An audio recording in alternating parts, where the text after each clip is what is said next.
Welcome into Sports Night. Emily Gagnon here, rolling solo on a Wednesday, September 27th. Where has September gone? I mean, seriously, this month is going by so fast, and that's probably because football is here, and that's all I'm paying attention to week in and week out. Even though I'm paying close attention to football, I want to get started today with the Braves, who came from behind to beat the Cubs in Game 1 last night. Wow, is all I have to say. This team, you can never count them out. I mean, they were down 6-0, and I thought, all right, that's it. The Cubs are going to win this one. Plus, the Cubs have a lot more to play for right now. They're trying to get a wild card spot in the NL, so they're trying to get in the playoffs. The Braves are already there. They already have a postseason spot. So I expected the Cubs to come out and really play well, and that's exactly what they did to start the game. However, they weren't able to keep that play consistent throughout the entire game, and the Braves chipped away at the Cubs towards the end of the game, and like I said, came from behind. 7 unanswered runs were scored for the Braves to beat the Cubs 7-6. What a way to start this series, this before last series of the regular season. Only 2 left until postseason play gets started. So I'm sure I was there to start the game. I was there pre-game, but I did not stay there all game. But I'm sure that place was absolutely insane towards the end of the matchup for whichever fans actually did end up staying. But that's one thing about this team, right?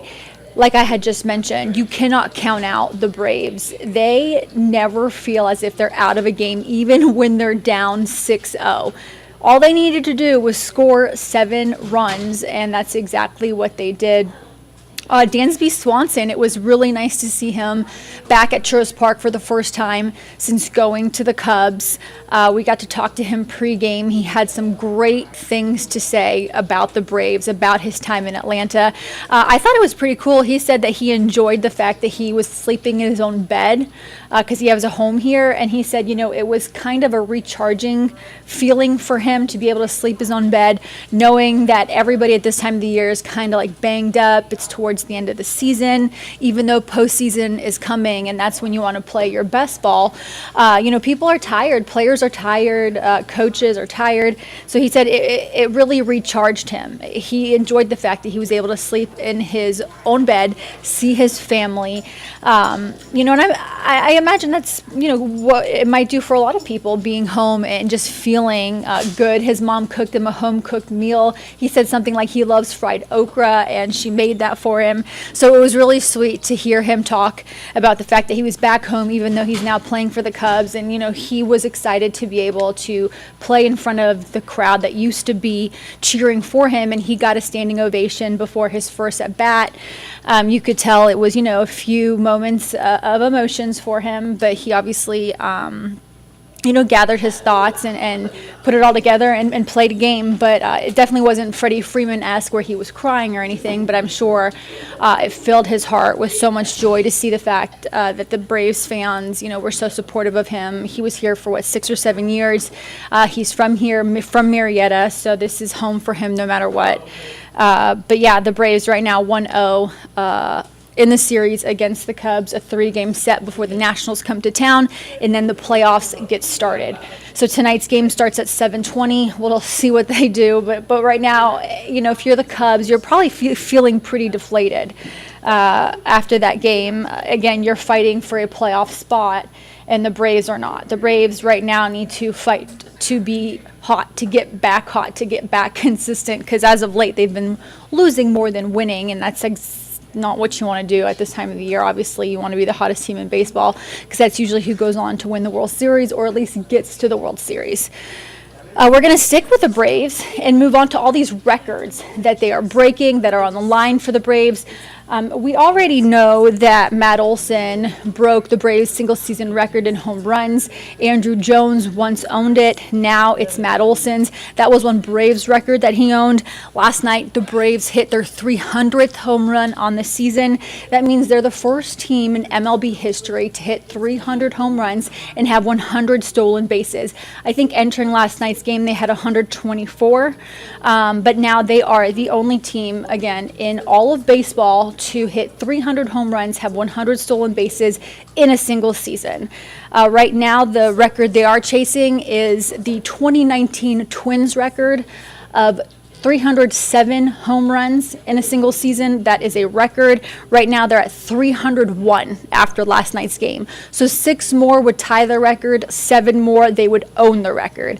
These Braves, all season long, have done nothing but hit home runs. I mean, it's been incredible to watch. They had 2 last night. I do believe that they will hit at least 307, tie the record in all of baseball. But I expect them to break it as well.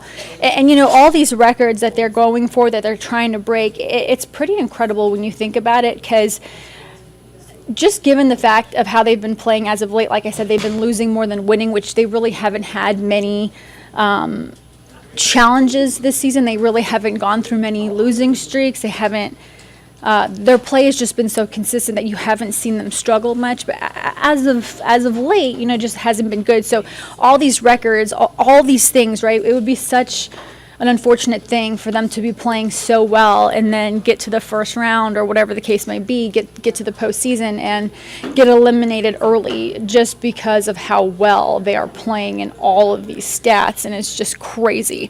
So let's see what they do tonight in home runs, but that record is on the line, and I definitely think they could break it. Moving on to the Falcons, practicing today, practice number 1 ahead of the JAGS game in London. They're going overseas. What I thought was pretty cool today, head coach Arthur Smith said that he looked forward to seeing Calvin Ridley on the other sideline. As you'll remember, Calvin played for the Falcons, did not travel with them overseas the last time they played 2 years ago, and then he was suspended indefinitely, ended up being a season for gambling. And then he went to the JAGS. So his head coach, when he left the team for personal reasons and did not travel to Europe, was Arthur Smith, even though he was not drafted by Coach Smith. He was drafted by DQ. Dan Quinn was his guy. He was drafted in the first round out of Alabama, and he played quite well. You know, he played behind Julio and then ended up playing for Julio. Calvin played very, very well here, but like I said, he unfortunately is no longer part of the organization. He's with the JAGS now, and you never really knew if Calvin Ridley and Coach Smith got along. You never knew any of those things just because you didn't see them interact very often, but now we know that Coach Smith said today he couldn't wait to see him, and he hoped to be able to exchange some words with him come Sunday. So I thought that was nice. That was classy.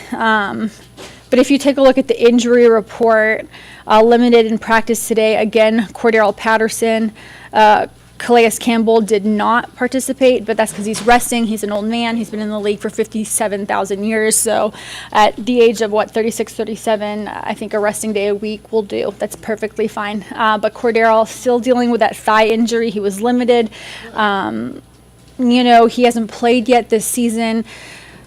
They have enough backs in the rotation, and he's still there in meetings. He's still there to be able to groom Bijan Robinson, to talk to Tyler Algier if he needs anything. So he's still very much there and encouraging the younger guys, but has yet to play. If his first time playing this season is in London, great. If not, you know, right now the Falcons can be without him. They can play on without him just because of the fact that they have so much depth at that position. But, you know, the Falcons have a lot to clean up before facing the JAGS. Both of these teams pretty equal, in my opinion, when it comes to talent. But we will just see whoever improves the most from week 3 to week 4, and that's how I'm looking at it right now, because the Falcons played their worst game in week 3 at Detroit. They couldn't get anything going offensively. Detroit's defense balled out, stopped the run, didn't let Desmond Ridder do much. So, if the JAGS watch that film and they say, hey, if we can replicate this and we'll be able to stop the Falcons, then sure. But the Falcons need to find ways to get the ball to perhaps other people. 44 yards on the ground altogether will not win a game for you, especially when the Falcons rely so heavily on the run. Moving on to Dame being traded. He's leaving the Blazers, it's being reported, and going to Milwaukee, the Bucks. Giannis Antetokounmpo now has Damian Lillard to play with. Lillard has spent all 11 seasons in the NBA with the Trailblazers, but now he is teaming up with one of the best in the league. That makes two of the best in the league playing on one team. And the importance of this is that the Hawks have to face Milwaukee quite a bit. The Eastern Conference just got stronger, and now the Hawks are going to have to get through the Bucks to be able to make it. If they ever want to make it to the finals, they're going to have to make it through Milwaukee. They weren't able to do that a few years ago when they played in the Eastern Conference Finals. Could they do that now? I don't know. They have a new head coach who hopefully is turning things around in Quinn Snyder. You expect Trae Young and DeJounte Murray to have a better season number 2 together than they had season number 1. The chemistry wasn't there until the end of the season when they played in the playoffs. So now you have to believe that they will gel a little bit better to start the season just because of how they ended the season in the playoffs, playing their best ball together, being running mates. And it was interesting, right? Because Murray at the end of the season, he was talking about how it took Jason Tatum and Jaylen Brown, the two guards with the Boston Celtics, it took them a while to get on the same team together, to gel, to have chemistry. He said that because they were playing, the Hawks were playing the Celtics in the playoffs, and they were eliminated by the Celtics. But Murray was saying, like, if you look at those two guys when they joined together, when they joined forces to play together on the Celtics, it took them a while to figure each other out, to figure out how to play with each other. And so, that's what DJ and Trae Young, that's what they went through. And so you would think at this time, after a year together, that perhaps the best is yet to come for the Hawks, but definitely a harder situation for the Hawks now that Dame is with Milwaukee, teaming up with Giannis. I expect that team to be the best, probably the favorite to win the Eastern Conference from here on out. What's on my mind today, guys? Well, college ball remains to be the main thing that I think about. That's probably all I'll think about until December, until the first weekend in December in the East. But what's interesting is all of this talk about Taylor Swift and her new beau, and everybody is being asked about that situation, whether it's true, whether it's not. Do I think it's true? Do I think it's not? Travis Kelce certainly is gaining a lot of popularity because of her. Little girls who had no clue what football even was are now interested. So on Monday, it's the teams in our area are being asked about Taylor Swift and the thoughts on Travis Kelce and Taylor Swift, but Brock Bowers, the tight end for Georgia, was asked on Monday what he thought about the supposed relationship, and he said, well, I guess it's a win for all tight ends because Travis Kelce's a tight end, so is he, so that was his comment on it, even though he doesn't know them at all.